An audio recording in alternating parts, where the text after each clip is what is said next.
हरे कृष्णा। आप सब लोगों का भगवत गीता प्रबोधिनी सत्र में स्वागत है।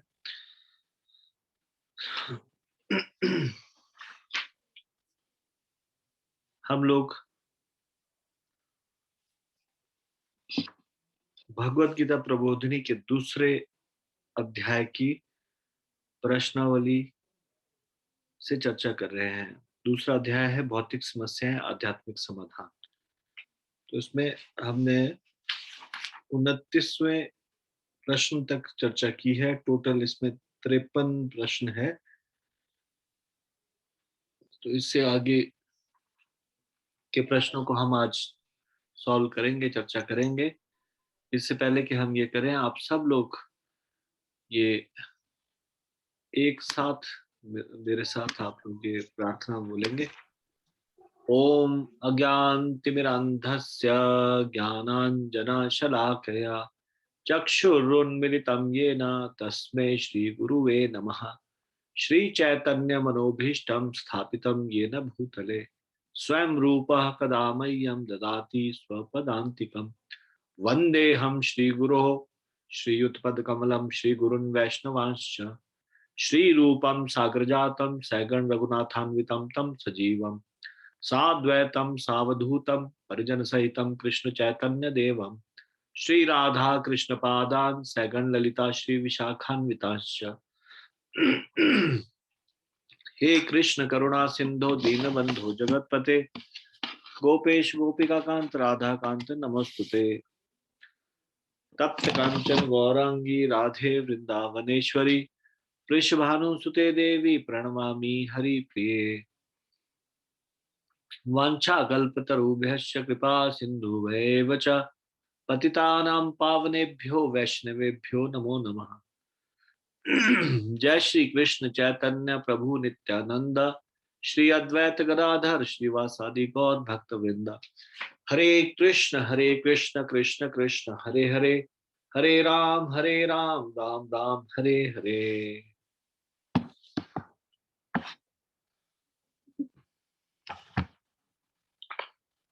कृपया तीसरे अध्याय का 42वां श्लोक निकाल लीजिए।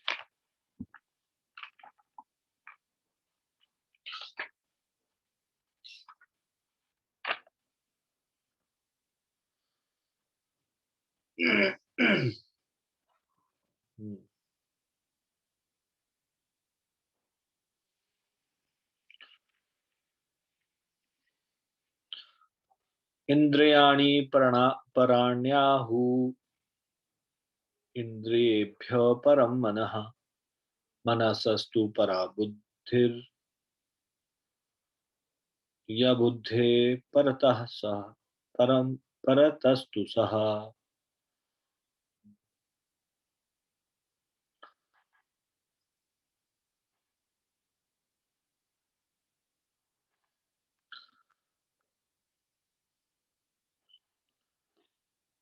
अनुवाद। कर्मेंद्रियां जड़ पदार्थ की अपेक्षा श्रेष्ठ है। मन इंद्रियों से बढ़कर है। बुद्धि मन से भी उच्च है और वह आत्मा बुद्धि से भी बढ़कर है। तो आपको इन प्रश्नों का उत्तर ढूंढना है इस अनुवाद और तात्पर्य में। प्रश्न है, मन को इंद्रियों से बढ़कर क्यों कहा गया है? यह आपको प्रश्न अभी इसमें ढूंढना है। आत्मा द्वारा प्रत्यक्ष रूप से भगवत सेवा में रत रहने से क्या होगा? काम वासना की पूर्ण समस्या का हल क्या है? दहन दंत विहीन सर्पों के दृष्टांत को समझाइए। ये 4 प्रश्न है जो आपको उत्तर इसमें से मिलेंगे। ध्यान से आप सुनेंगे अगर तो ये प्रश्न है, मन को इंद्रियों से बढ़कर क्यों कहा गया है? दोबारा से पूछ रहा हूँ, आत्मा द्वारा प्रत्यक्ष रूप से भगवत सेवा में रत रहने से क्या होता है? काम वासना की पूर्ण समस्या का हल क्या है? और दंत विहीन सर्पों के दृष्टांत को समझाइए। तो अभी दोबारा से अनुवाद और फिर तात्पर्य पढ़ते हैं। कर्म इंद्रिया जड़ पदार्थ की अपेक्षा श्रेष्ठ है, मन इंद्रियों से बढ़कर है, बुद्धि मन से भी उच्च है और वह आत्मा बुद्धि से भी बढ़कर है। तात्पर्य, इंद्रियां काम के कार्यकलापों के विभिन्न द्वार हैं। काम का निवास शरीर में है, किंतु उसे इंद्रिय रूपी झरोखे प्राप्त है।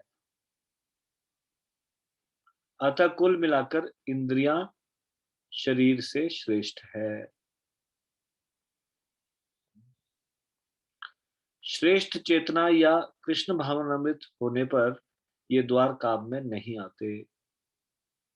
कृष्ण भावनामृत में आत्मा भगवान के साथ सीधा संबंध स्थापित करता है।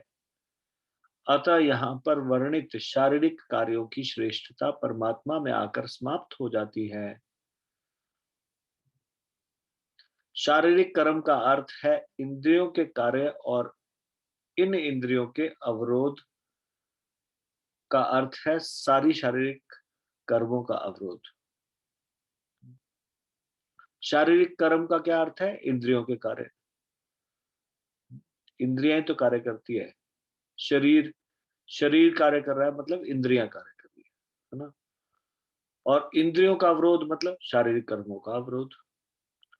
लेकिन चूंकि मन सक्रिय रहता है, अतः शरीर के मौन तथा स्थिर रहने पर भी मन कार्य करता रहता है। यथा स्वपन के समय मन कार्यशील रहता है, किंतु मन के ऊपर भी बुद्धि की संकल्प शक्ति होती है और बुद्धि के भी ऊपर स्वयं आत्मा है। अतः यदि आत्मा प्रत्यक्ष रूप से परमात्मा में रत रहे तो अन्य सारे अधीनस्थ यथा बुद्धि, मन तथा इंद्रिय स्वतः रत हो जाएंगे। कठोपनिषद में एक ऐसा ही अंश है जिसमें कहा गया है कि इंद्रिय विषय इंद्रियों से श्रेष्ठ है और मन इंद्रिय विषयों से श्रेष्ठ है। अतः यदि मन भगवान की सेवा में निरंतर लगा रहता है तो इन इंद्रियों के अन्यत्र रत होने की संभावना नहीं रह जाती। इस मनोवृत्ति की विवेचना की जा चुकी है। परम दृष्ट्वा निवर्तन्ते, यदि मन भगवान की दिव्य सेवा में लगा रहे तो तुच्छ विषयों में उसके लग पाने की संभावना नहीं रह जाती। इसको इस प्रकार से भी समझा जा सकता है, जैसे मान लीजिए किसी व्यक्ति को लड्डू अच्छा लगता है, बूंदी का लड्डू, तो वो कब तक अच्छा लगेगा? जब तक उसके सामने रसगुल्ला नहीं आएगा। जब रसगुल्ला आएगा तो बूंदी का लड्डू अपने आप से छूट जाएगा। छोड़ने की आवश्यक के लिए बहुत प्रयास नहीं करना पड़ेगा। जब कुछ नहीं मिल रहा तो फिर बूंदी का लड्डू ही अच्छा लगेगा।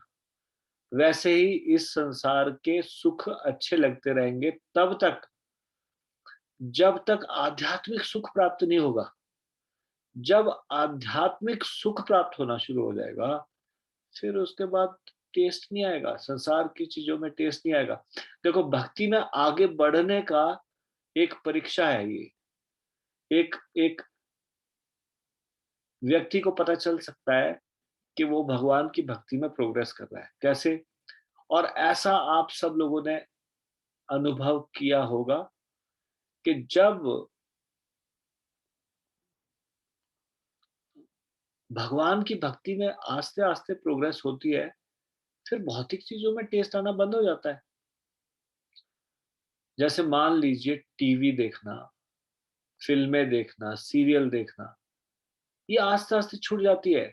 लगता है इसमें क्या, इससे अच्छा तो कितना अच्छा लगता है संकीर्तन में, कीर्तन में भक्तों के साथ भाग लेना, भक्तों के साथ भगवान की चर्चा करना, इसमें टेस्ट आना शुरू हो जाएगा। इसका मतलब हायर टेस्ट मिलने लग गया, यानी कि अब रसगुल्ले का टेस्ट मिलने लग गया तो बूंदी के लड्डू का टेस्ट छूटने लग गया अपने आप से। हायर टेस्ट मिलने पे लोअर टेस्ट अपने आप छूट जाता है। क्या हम ये नहीं देखते कि बच्चों से, मान लीजिए बच्चों ने कुछ खेलने की चीज ले ली, मान लीजिए किसी की घड़ी उठा ली, पिताजी की घड़ी उठा ली, अब जब उसको कुछ और अच्छा खिलौना देंगे तो फिर उसकी वो घड़ी छूट जाएगी। लेकिन अगर सीधा घड़ी को लेंगे वापस तो बच्चा रोने लग जाएगा, जिद करने लग जाएगा। मन के साथ भी कुछ ऐसा ही है। मन को जब हायर टेस्ट मिलेगा तो लोअर टेस्ट छूटना शुरू हो जाएगा। तो हायर टेस्ट कब मिलेगा? जब एब्जॉर्प्शन के साथ अच्छी तरह से भक्ति के को पालन करेंगे। भक्ति का जब पालन करेंगे, तब उसमें टेस्ट आना शुरू हो। यदि अभी तक हमारे संसार की चीजें सुखप्रद मालूम होती है, उसमें हमारा रुचि अभी भी बरकरार है, इसका मतलब हम भक्ति के नियमों को अच्छे से पालन नहीं कर रहे, तभी हमारा उसमें टेस्ट नहीं आ रहा। नहीं तो वो चीजें बेस्वाद लगने लग जाएगी, स्वादहीन लगने लग जाएगी। आप किसी विवाह शादी में जाएंगे और और वहां पे सब लोग नृत्य कर रहे हैं, सारी चीजें, सब भगवान को भूले बैठे हैं, लेकिन आपको उस समय भी ये लगेगा कि ये वास्तव में तो असली सुख तो भगवान की भक्ति में ही है। इसमें कौन सा ये टेस्ट, क्या टेस्ट है, ये टेस्ट महसूस नहीं होगा, अच्छा नहीं उसको, वो उतना अच्छा टेस्ट नहीं लगेगा। हालांकि जो अन्य कार्य है वो भी जिम्मेवारी है, लेकिन भक्त लोग कैसे निभाते हैं उस जिम्मेवारी, चाहे वो सुख का कार्य हो, चाहे दुख का कार्य हो, उसको कृष्ण भावनामृत बना लेते हैं।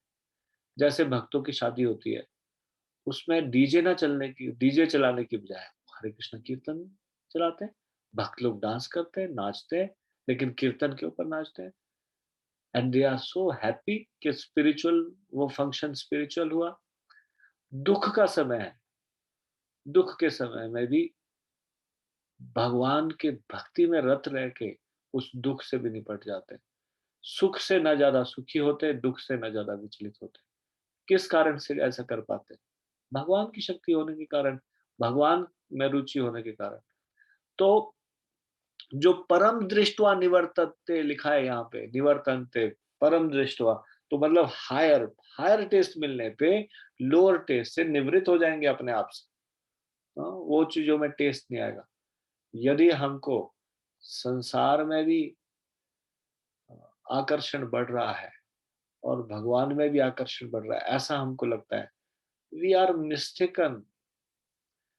वास्तव में तो ये होता है जब संसार में आकर्षण ज्यादा बढ़ता है, तो भगवान में आकर्षण कम होता है।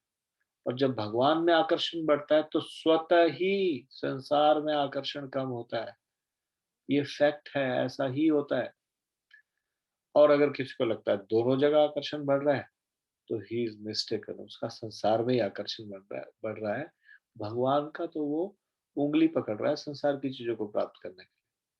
हाँ, वो शुद्ध भक्ति नहीं है, वो भक्ति नहीं बढ़ रही। हाँ, सकाम कर्म बढ़ रहा है।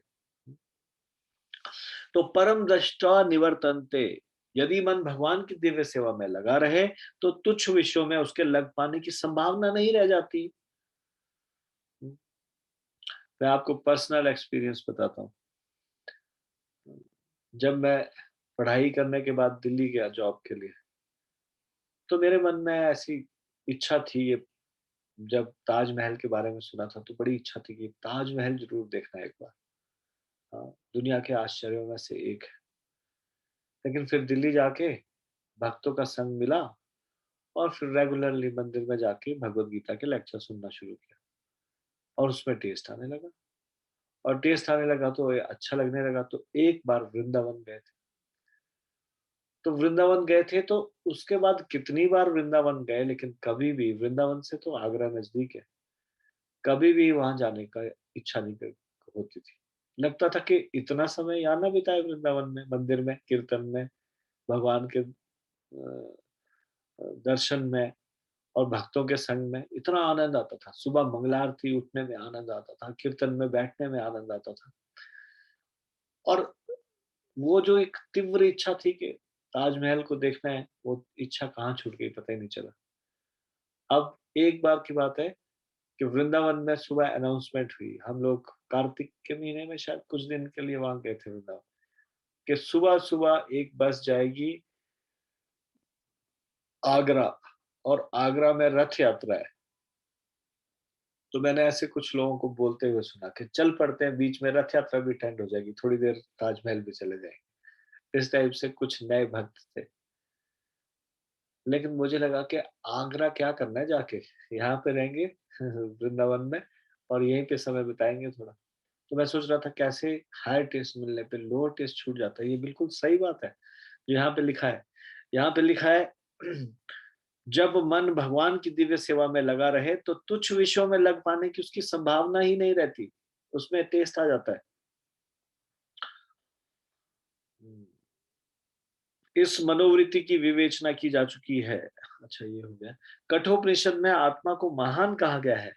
अतः आत्मा इंद्रिय विषयों, इंद्रियों, मन तथा बुद्धि इन सब के ऊपर है। अतः सारी समस्या का हल यह है कि आत्मा के स्वरूप को प्रत्यक्ष समझा जाए। मनुष्य को चाहिए कि बुद्धि के द्वारा आत्मा की स्वाभाविक स्थिति को ढूंढे, बुद्धि की सहायता ले और समझे कि आत्मा की स्वाभाविक स्थिति क्या है। चैतन्य महाप्रभु बताते हैं, आत्मा की स्वाभाविक स्वाभाविक स्थिति क्या है?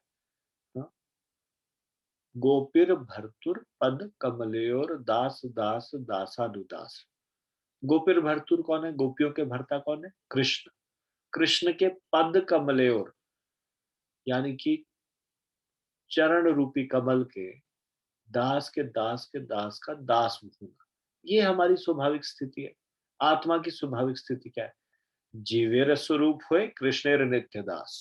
जीव का स्वरूप क्या है? कि वो कृष्ण का नित्य दास है, भगवान का अंश है। अंश हमेशा अंशी की सेवा के लिए बनता है। हाँ, तो ये सारे जीवात्मा भगवान की सेवा के लिए बने हैं, लेकिन वो भूल गए वो किसकी सेवा के लिए बने। इसलिए इस संसार में दुनिया भर के लोगों की सेवा में लगे, भगवान को छोड़ के। तो उस आत्मा की स्वाभाविक स्थिति को ढूंढे और फिर मन को निरंतर कृष्ण भावनामृत में लगाए रखे। इससे सारी समस्या हल हो जाती है। सामान्यतः नवदीक्षित अध्यात्मवादी को इंद्रिय विषयों से दूर रहने की सलाह दी जाती है, किंतु इसके साथ साथ मनुष्य को अपनी बुद्धि का उपयोग करके मन को सशक्त बनाना होता है। यदि कोई बुद्धिपूर्वक अपने मन को भगवान के शरणागत होकर कृष्ण भावनामृत में लगाता है तो मन स्वतः सशक्त हो जाता है। और यद्यपि इंद्रियां सर्प के समान अत्यंत बलिष्ठ होती है, किंतु ऐसा करने से वे दंतहीन सर्प सांपों के समान अशक्त हो जाएंगी। यद्यपि आत्मा बुद्धि, मन और इंद्रियों का भी स्वामी है, तो भी जब तक इसे कृष्ण की संगति द्वारा कृष्ण भावनामृत में सुदृढ़ नहीं कर लिया जाता, तब तक चलायमान मन के कारण नीचे गिरने की पूरी पूरी संभावना बनी रहती है। तो भगवान और भक्तों की संगति से ये सुदृढ़ हो जाता है मन, नहीं तो ये हमको नर्क भी लेके जा सकता है।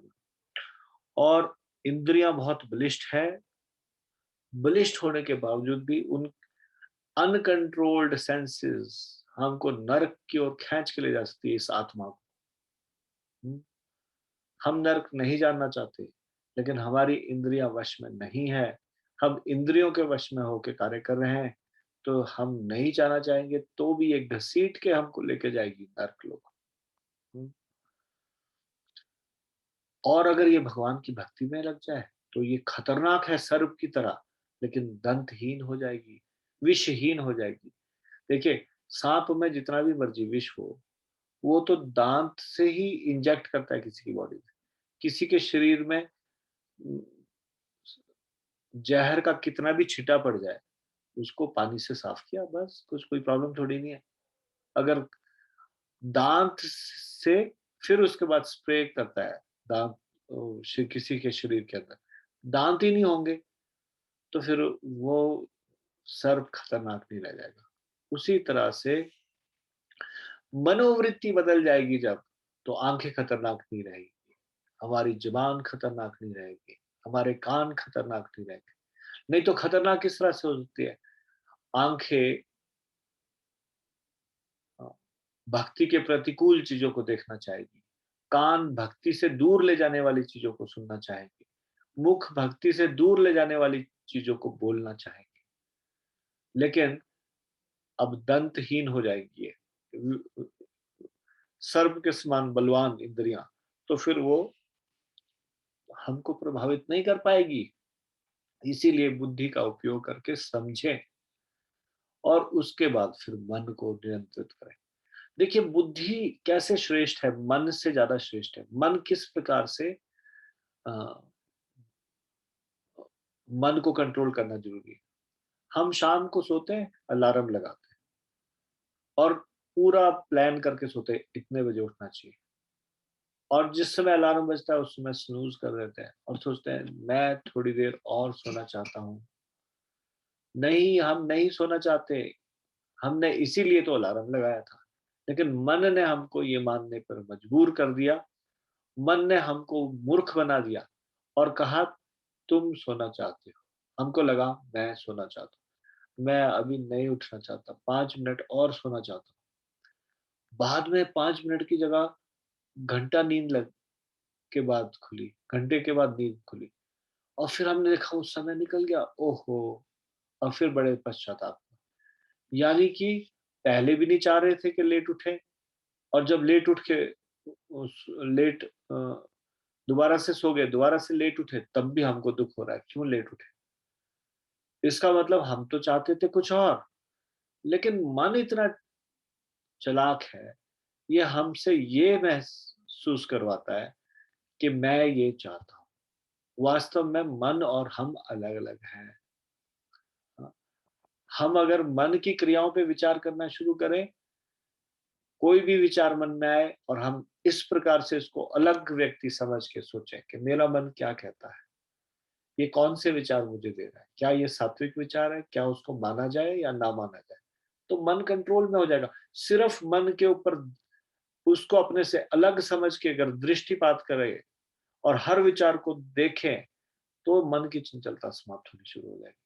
फिर मन को महसूस होगा, नहीं, सारी बातों को नोट किया जा रहा है। तो इसलिए फिर वो इतना चंचलता नहीं दिखाएगा। हठ कब दिखाता है मन?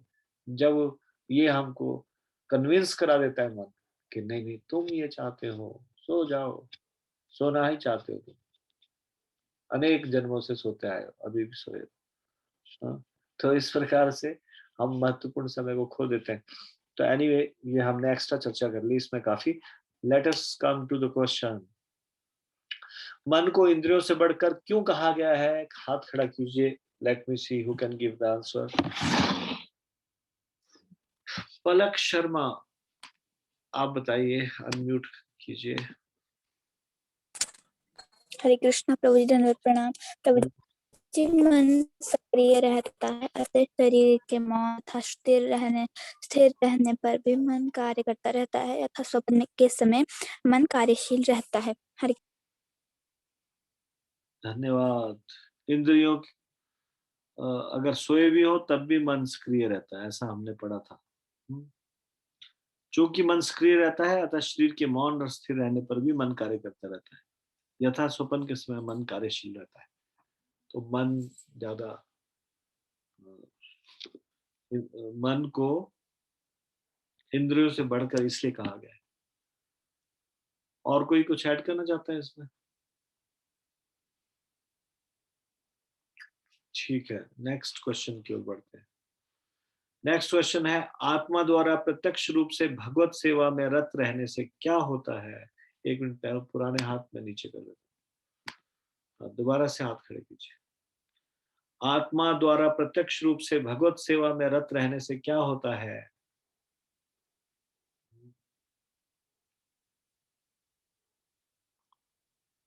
कोमल सिंगी माता जी।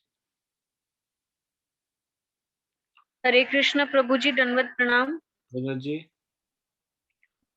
यदि आत्मा प्रत्यक्ष रूप में परमात्मा में रत रहे तो अन्य सारे अधीनस्थ यथा बुद्धि, मन तथा इंद्रियां स्वतः रत हो जाएंगी।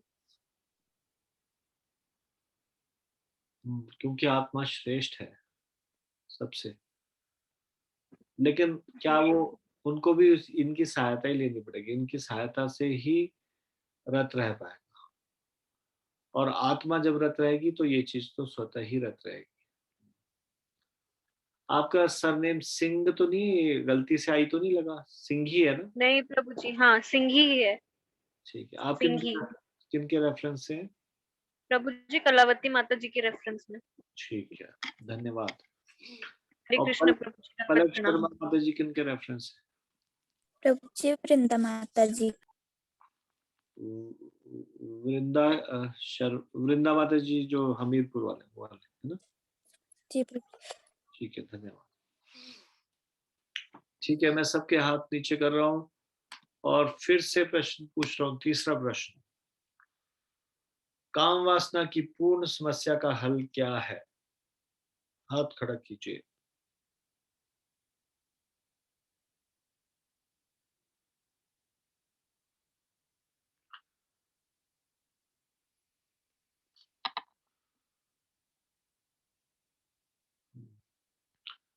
खुशी सिंघी माता जी। हरे कृष्ण प्रभु जी, दंडवत प्रणाम। बंधु जी। प्रभु जी, काम वासना की समस्या का हल यह है कि आत्मा के स्वरूप को प्रत्यक्ष समझा जाए।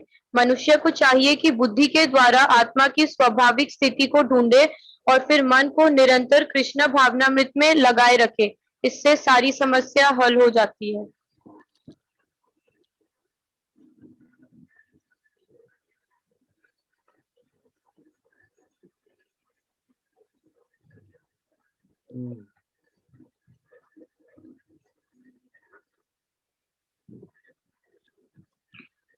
कोई इसमें ऐड करना चाहता है कुछ? हरे Krishna. Anybody want to add anything?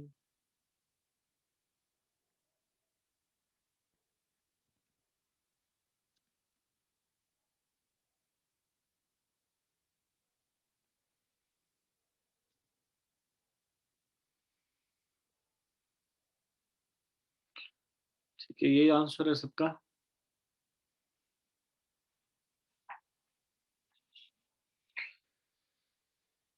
देखिए, और किसी प्रकार से कोई व्यक्ति काम वासना को कंट्रोल में नहीं कर सकता, केवल भगवान की उंगली पकड़ के ही ऐसा कर पाएगा। इंद्रियां बहुत बलवान है और जब समस्त इंद्रियों के स्वामी की सेवा में लगेगी तो इंद्रियां शुद्ध हो जाएगी। और सबसे महत्वपूर्ण चीज है, हमारा मनोवृत्ति का कैसी है, मन कहाँ पे है।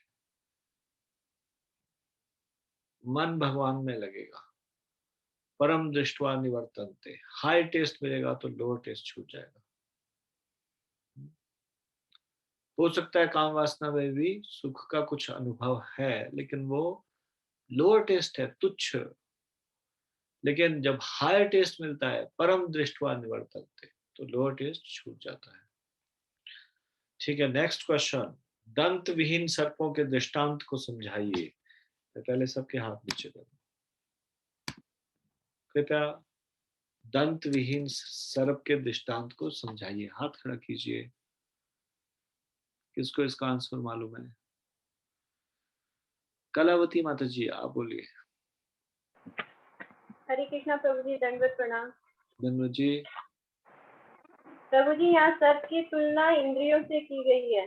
जैसे सर्प तब तक बलिष्ठ रहता है जब तक उसके दांत नहीं निकाल लिए जाएं। उसी तरह इंद्रियां तब तक बलिष्ठ रहती है जब तक कोई अपने मन को भगवान के शरणागत होकर कृष्ण भावनामृत में नहीं लगाता है। हरे कृष्णा प्रभु जी। धन्यवाद, थैंक यू। ठीक है, अब सीधा 16वें अध्याय में चला जाए। 16वें अध्याय का 7वां श्लोक निकाल दीजिए, क्योंकि अगले 4 प्रश्न 16वें अध्याय के 7वें श्लोक से हैं। 16वें अध्याय का 7वां श्लोक, प्रवृत्तिं च निवृत्तिं च जनान विदुरासुरः, न शौचम नापि चाचारो न सत्यम तेषु विद्यते। इसका अनुवाद और तात्पर्य बताने से पहले मैं आपको ये प्रश्न बता देता हूँ, कौन से प्रश्न को का उत्तर आपको इनमें से मिलना चाहिए, जो भी हम आंसर डिस्कस करेंगे। पहला प्रश्न है, मनुष्य को शारीरिक व आंतरिक स्वच्छता कैसे बनाई रखनी चाहिए? स्वच्छता किसे पसंद नहीं होती? ये है पहला प्रश्न।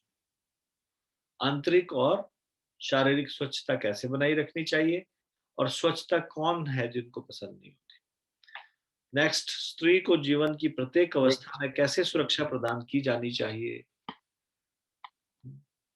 स्त्री को जीवन की प्रत्येक अवस्था में कैसे सुरक्षा प्रदान की जानी चाहिए।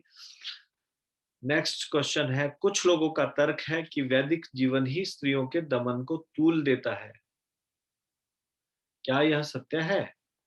तात्पर्य के आधार पर अपने उत्तर स्पष्ट कीजिए।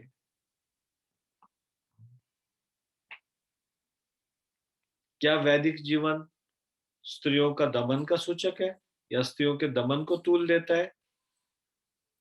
तात्पर्य के आधार पर उत्तर दीजिए। तो अभी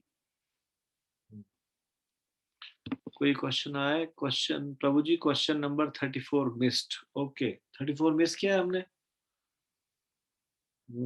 हाँ ठीक, अच्छा एक क्वेश्चन ये भी है इसी में ही, असुर किन्हें समझा जाता है? ठीक है, 4 क्वेश्चन हो गए, फिर इसी का ही 16वें अध्याय के 7वां श्लोक। ठीक है, थैंक यू प्रभु जी बताने के लिए। असुर किन्हें समझा जाता है ये भी। तो ये 16वें अध्याय का 7वां श्लोक का अनुवाद अब मैं पढ़ना शुरू कर रहा हूं। जो आसुरी है वे यह नहीं जानते कि क्या करना चाहिए और क्या नहीं करना चाहिए। उनमें न तो पवित्रता, न उचित आचरण, न ही सत्य पाया जाता है। तात्पर्य ध्यान से सुनिए। प्रत्येक सभ्य मानव समाज में कुछ आचार संहिताएं होती है। आचार संहिता क्या होती है? कुछ रूल्स एंड रेगुलेशन। आप लोगों ने आचार संहिता शब्द सुना होगा, जब इलेक्शन होते हैं तो आचार संहिता लग गई, ऐसे कहते हैं ना। आचार संहिता लग गई मतलब now some new rules have been incorporated, कुछ नए इंट्रोड्यूस्ड, कुछ नए नियम बनाए गए। तो कुछ नियम, जो भी कुछ नियम सिद्धांत इत्यादि हो उसको आचार संहिता बोलते हैं। तो मानव समाज में कुछ आचार संहिताएं होती है जिनका प्रारंभ से पालन करना होता है। प्रत्येक सभ्य मानव समाज में कुछ आचार संहिता होती है जिनका प्रारंभ से पालन करना होता है। विशेषतया आर्यगण जो वैदिक सभ्यता को मानते हैं और अत्यंत सभ्य माने जाते हैं, इनका पालन करते हैं। आर्यगण किसको बोला जाता है? वैदिक नियमों के अनुसार जो जीवन देते हैं उनको सबसे ज्यादा सभ्य माना जाता है, वो इनका पालन करते हैं। किंतु जो शास्त्रीय आदेशों को नहीं मानते वे असुर समझे जाते हैं। इसलिए यहां पर कहा गया है कि असुरगण न तो शास्त्रीय नियमों को जानते हैं, न इनमें उनके पालन करने की प्रवृत्ति पाई जाती है। उनमें से अधिकांश इन नियमों को नहीं जानते और जो थोड़े से लोग जानते भी हैं उनमें इनके पालन करने की प्रवृत्ति नहीं होती। उन्हें न तो वैदिक आदेशों में कोई श्रद्धा होती है, न ही वे उसके अनुसार कार्य करने के इच्छुक होते हैं। असुरगण न तो बाहर से न भीतर से स्वच्छ होते हैं। मनुष्य को चाहिए कि स्नान करके, दंत मंजन करके, बाल बनाकर, वस्त्र बदलकर शरीर को स्वच्छ रखे। जहां तक आंतरिक स्वच्छता की बात है, मनुष्य को चाहिए कि वह सदैव ईश्वर के पवित्र नामों का स्मरण करे और हरे कृष्ण महामंत्र का कीर्तन करे। असुरगण बाह्य तथा आंतरिक स्वच्छता के नियमों को न तो चाहते हैं और न ही इनका पालन ही करते हैं। जहां तक आचरण की बात है, मानव आचरण का मार्गदर्शन करने वाले अनेक विधि विधान है, जैसे कि मनु संहिता जो मानव जाति का अधिनियम है। यहां तक कि आज भी सारे हिंदू मनु संहिता का ही अनुगमन करते हैं। इसी ग्रंथ से उत्तराधिकार तथा अन्य विधि संबंधी बातें ग्रहण की जाती है। अब देखिए, जो अभी भी लॉ का सिस्टम है जिसमें कि पिता के बाद पुत्र उत्तराधिकारी होता है, इत्यादि इत्यादि, राजा में उसका पुत्र उत्तराधिकारी होता है जो राजकुमार होता है, ये सारी बातें मनु संहिता से ली गई है। लेकिन प्रेजेंट टाइम में क्या है, लोग कुछ चीज को स्वीकार करते हैं, कुछ चीज को अस्वीकार करते हैं। सारी चीजें अपनी सुविधा के अनुसार भगवान के बताए गए नियमों को स्वीकार करते हैं। मनु संहिता में स्पष्ट कहा गया है कि स्त्री को स्वतंत्रता न प्रदान की जाए। इसका अर्थ यह नहीं होता कि स्त्रियों को दासी बनाकर रखा जाए, वे तो बालकों के समान है, बालकों को स्वतंत्रता नहीं दी जाती, लेकिन इसका यह अर्थ नहीं है कि वे दास बनाकर रखे जाते हैं। लेकिन असुरों ने ऐसे आदेशों की उपेक्षा कर दी और वे सोचने लगे कि स्त्रियों को पुरुषों के समान ही स्वतंत्रता प्रदान की जाए। लेकिन इससे संसार की सामाजिक स्थिति में सुधार नहीं हुआ। वास्तव में स्त्री को जीवन की प्रत्येक अवस्था में सुरक्षा प्रदान की जानी चाहिए। उसके बाल्यकाल में पिता द्वारा संरक्षण प्रदान किया जाना चाहिए, तरुण तरुण अवस्था में पति द्वारा और बुढ़ापे में बड़े पुत्रों द्वारा। मनु संहिता के अनुसार यही उचित सामाजिक आचरण है। लेकिन आधुनिक शिक्षा ने नारी जीवन का एक अतिरंजित अहंकार पूर्ण बोध उत्पन्न कर दिया है। अतएव अब विवाह एक कल्पना बन चुका है। स्त्री की नैतिक स्थिति भी अब बहुत अच्छी नहीं रह गई है। अतएव असुर गण कोई ऐसा उपदेश ग्रहण नहीं करते जो समाज के लिए अच्छा हो, चूंकि वे महर्षियों के अनुभवों तथा उनके द्वारा निर्धारित विधि विधानों का पालन नहीं करते। अतएव आसुरी लोगों की सामाजिक स्थिति अत्यंत शोचनीय है। तो यहाँ तात्पर्य समाप्त होता है। वास्तव में तो हमारे शास्त्रों में प्रत्येक स्त्री को माता के समान माना जाता है। पत्नी को छोड़ के एक व्यक्ति को सभी को मां के समान समझना चाहिए।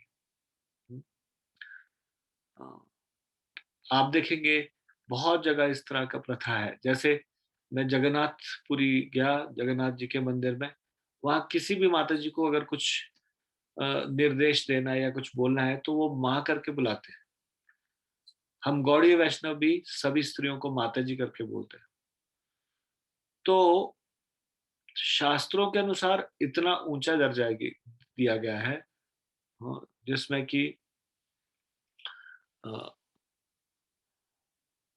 मातृदेवो भव, इस प्रकार से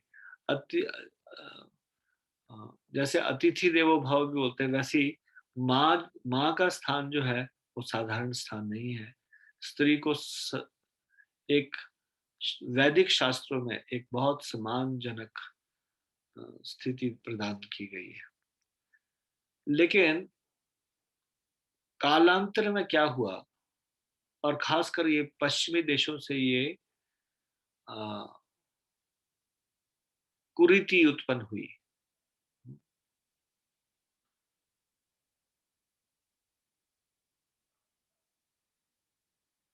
और खासकर ऐसे समय में जब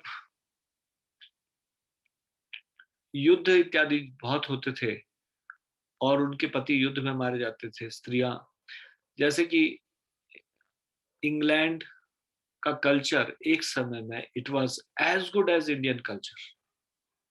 लेकिन क्योंकि अंग्रेज थोड़े समुद्री ताकत में ज्यादा थे, तो उस समय हवाई जहाज तो बना नहीं था, समुद्र से दूसरे देश में जाया जा सकता था।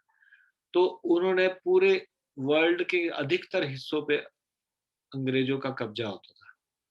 तो उनके अधिकतर लोगों को सैनिक बनना और इस प्रकार की सेवाओं में उनको प्रोत्साहित किया जाता था। और ऐसे युद्ध में, फ्रांस के साथ युद्ध या अन्य युद्धों में वो मारे भी जाते थे। और जब मारे जाते थे तो स्त्रियों की संख्या ज्यादा होगी इंग्लैंड में, और स्त्रियों की संख्या ज्यादा होगी तो जो कुछ लंपट पुरुष थे उन्होंने सोचा कि स्त्रियां जब तक घर से बाहर नहीं निकलेगी तब तक तो उनका शोषण नहीं किया जा सकता। ये पश्चिमी सभ्यता कैसे खराब हुई। तो उन्होंने इस बात का प्रचार करना शुरू कर दिया कि हम आप लोगों के साथ हैं, स्त्रियां पुरुषों के बराबर है। और ये स्त्रियां, भोली भाली स्त्रियां उनकी बातों में आ गई, क्योंकि जब वो कहेंगे कि आप ऐसा क्यों नहीं कर सकती, पुरुष ऐसा कर सकते हैं, स्त्रियां भी ऐसा कर सकती है। और इस प्रकार से जब ये बात उनके दिमाग में डाली गई तो उसके बाद फिर वो घर से बाहर निकलने लगी और महत्वपूर्ण जो नौकरी इत्यादि थे वो करने लगी। तो हम इस प्रकार से देखते हैं कि स्त्रियां सुरक्षित थी पहले, और वो अपने माता पिता के संरक्षण में रहती थी जब छोटी होती थी, यही वेदों का आदेश है। बड़े होके पति के सुरक्षा में रहते थे और बूढ़े होके बड़े पुत्र की सुरक्षा में रहती थी। भगवान ने पुरुषों और स्त्रियों को अलग अलग गुण प्रदान किए हैं। जैसे कि शारीरिक रूप में पुरुष बलवान होते हैं और जो इंटरनल स्ट्रेंथ है वो स्त्रियों के अंदर ज्यादा होती है, सहनशीलता, धैर्य इत्यादि।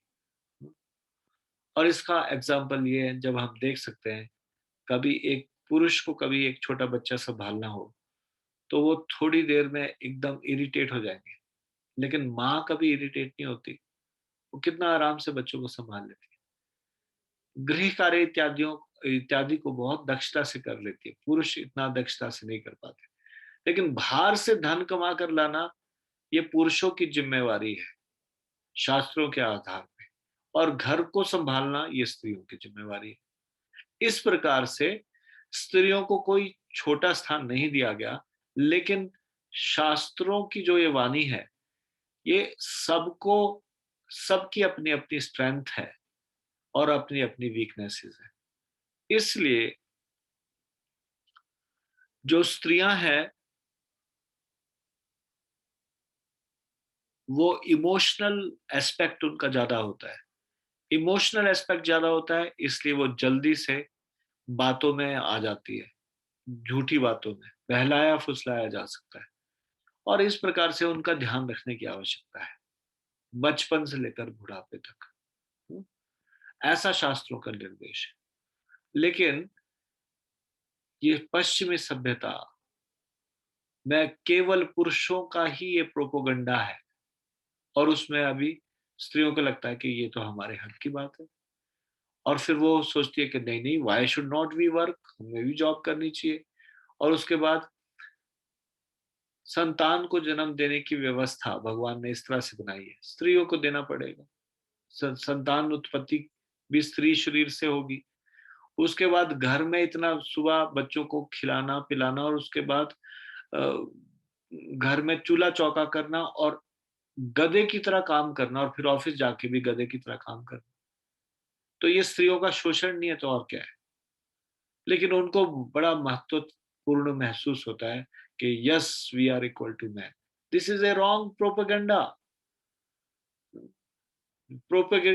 ये प्रोपेगेंडा की शुरुआत की गई है उन लंपट मनुष्यों के द्वारा जो सोचते हैं स्त्रियां एक बार घर से बाहर तो निकले ताकि हम एक्सप्लॉइट कर सके। एक्सप्लॉइट कैसे करेंगे जब कभी वो घर से बाहर निकलेंगे तो। इसलिए वो कहते हैं स्त्रियां पुरुषों के बराबर है। कभी स्त्रियां ना पुरुषों के बराबर थी और ना कभी पुरुष स्त्रियों के बराबर थे। जब ये एक दूसरे की नकल करना शुरू कर देते हैं तो हास्यास्पद बात हो जाती है।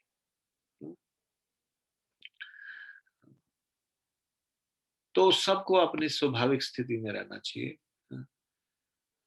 जो आर्मी में स्त्रियों को भेजना, पुलिस में स्त्रियों को भेजना, दिस इज रॉन्ग।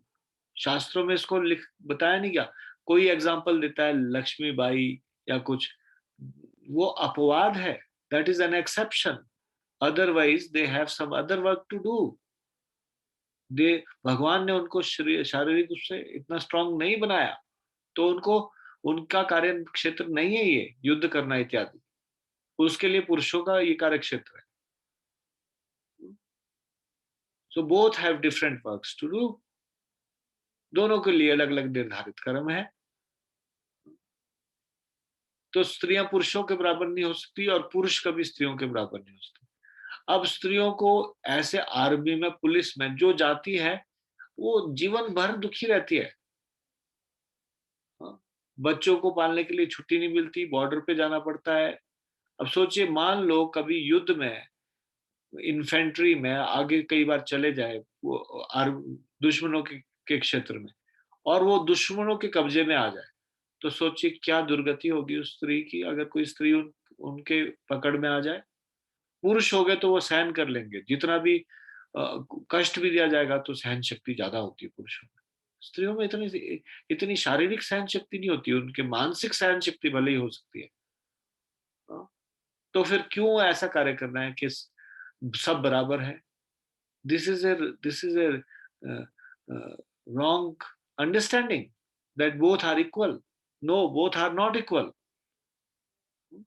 दोनों बराबर नहीं है। और पुरुष कई बार स्त्री बनने की कोशिश करेंगे, कथक और कुछ कुछ नृत्य सीखेंगे, उसके बाद कुछ समय के बाद जब वो बात करेंगे तो ऐसे गर्दन मटकाएंगे, थोड़ा इस तरह से बात करेंगे, हास्यास्पद स्थिति बना लेंगे अपनी। मेरे को याद आता है कॉलेज के टाइम में एक लड़का होता था, वो कुछ बाकी सारी लड़कियां होती थी जो सीख रही होती थी, एक वो होता था जो कथक भरतनाट्यम ऐसी स्त्रियों वाले काम उसको अच्छे लगते थे। तो उसका चलने का स्टाइल, बोलने का स्टाइल, सारा का सारा ये वो थोड़ा हास्यपद होता था, लोग मजाक उड़ाते थे। तो this not something, this not a right thing. तो यहाँ पे अभी मैं एक्स्ट्रा कुछ बोल दिया इसमें, तो प्रश्न ये तो शॉर्ट था, पर इसको एक्सप्लेन करने के लिए मैं काफी थोड़ा लंबा बोल गया। Let's come to question. Question क्या था?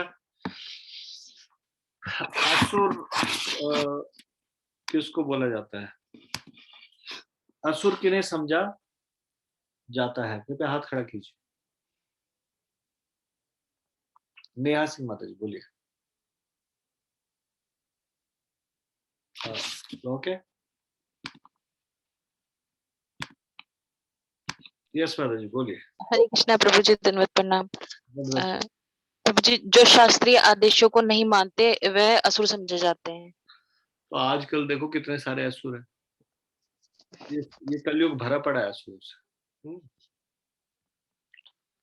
ठीक है, अब नीचे कीजिए।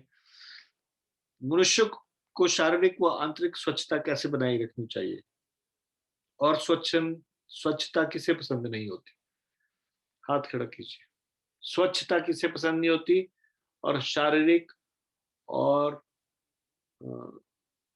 शारीरिक और आंतरिक स्वच्छता कैसे बनानी चाहिए? सोनल माता जी बताइए। हरे कृष्णा प्रभु जी, दंडवत प्रणाम। हरे कृष्णा धन्यवाद जी। मनुष्य को चाहिए कि स्नान करके, दंत मंजन करके, बाल बनाकर, वस्त्र बदल कर शरीर को स्वच्छ रखें। जहाँ तक आंतरिक स्वच्छता की बात है, मनुष्य को चाहिए कि वह सदैव ईश्वर के पवित्र नामों का ही स्मरण करें और उनका कृष्ण महामंत्र का कीर्तन करें। और असुरगण जो होते हैं उन्हें अपनी बाह्य व आंतरिक स्वच्छता के नियमों को ना ही जानते हैं और ना ही वो पालन करना चाहते हैं। असुर को स्वच्छता पसंद नहीं होती जी, ठीक है, धन्यवाद। हरे कृष्ण। अभी मैं फिर से सबके हाथ नीचे कर रहा हूँ, दोबारा से आपको रेज हैंड करना है। नेक्स्ट क्वेश्चन इज, स्त्री को जीवन की प्रत्येक अवस्था में कैसे सुरक्षा प्रदान की जानी चाहिए? कैसे प्रदान की जानी चाहिए सुरक्षा? सिर्फ 3-4 लोग हाथ खड़ा करते हैं, बाकी लोग नहीं बताएंगे। कृष्णा माता जी बताइए।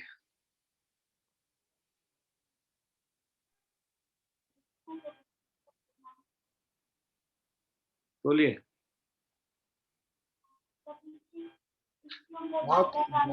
बहुत कम आवाज आ रही है, आपको नजदीक से बोलना पड़ेगा, माइक के नजदीक से बोलिए। प्रभु जी, बाल्यकाल में पिता द्वारा दान करना चाहिए, और पति द्वारा और बुढ़ापे में पुत्र के द्वारा। ठीक है, धन्यवाद।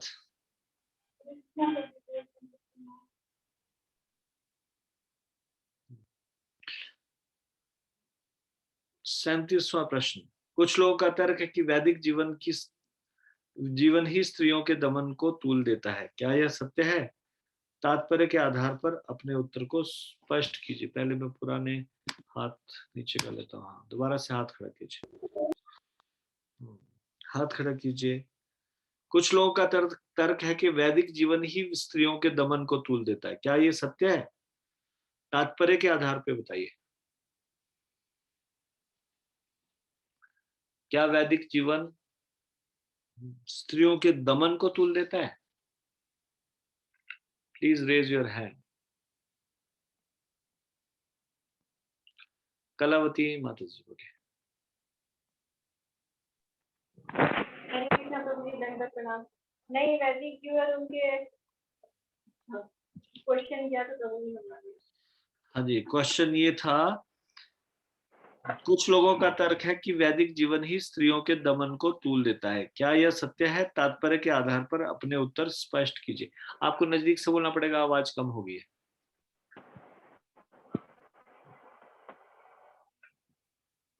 हरे कृष्णा प्रभु जी। हरे कृष्णा जी।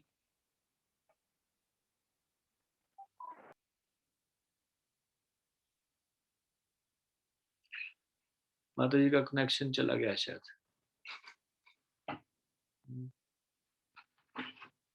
नेहा सिंह माता जी, आप ही बताइए, माता जी का कनेक्शन शायद चला गया। हरे कृष्णा प्रभु जी, दंडवत प्रणाम। धन्यवाद जी। प्रभु जी, जैसे इस श्लोक में भी है कि मनु संहिता में स्पष्ट कहा गया है कि स्त्री को स्वतंत्रता न प्रदान की जाए। अर्थात यह नहीं होता कि स्त्रियों को दासी बनाकर रखा जाए, वो तो बालक के समान है और बालक को स्वतंत्रता नहीं दी जाती। लेकिन इसका अर्थ ये नहीं है कि वे दास बनाकर रखे जाते हैं। लेकिन असुरों ने ऐसे आदेशों की उपेक्षा कर दी है और वे सोचने लगे हैं कि स्त्रियों को पुरुषों के समान ही स्वतंत्रता प्रदान की जाए। तो प्रभु जी, ये रीजन है कि जैसे असुरों ने या स्त्रियों को पुरुष के समान वाली बराबरी वाली बात कही है। प्रभु जी, हरे कृष्णा प्रभु जी, प्रणाम। धन्यवाद। तो असुर लोगों ने का ये बात का समर्थन करते हैं कि स्त्रियां पुरुषों के समान है। किस लिए? ताकि स्त्रियों का शोषण किया जा सके, वो घरों से बाहर निकले।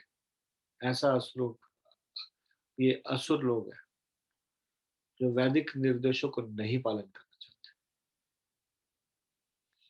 ठीक है, धन्यवाद। आज हम इसको यहीं पे विराम देते हैं।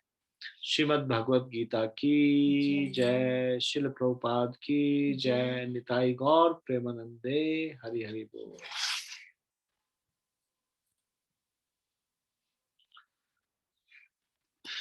अब श्रीमद् भागवतम के विद्यार्थी लोग कृपया भागवतम निकाल लीजिए।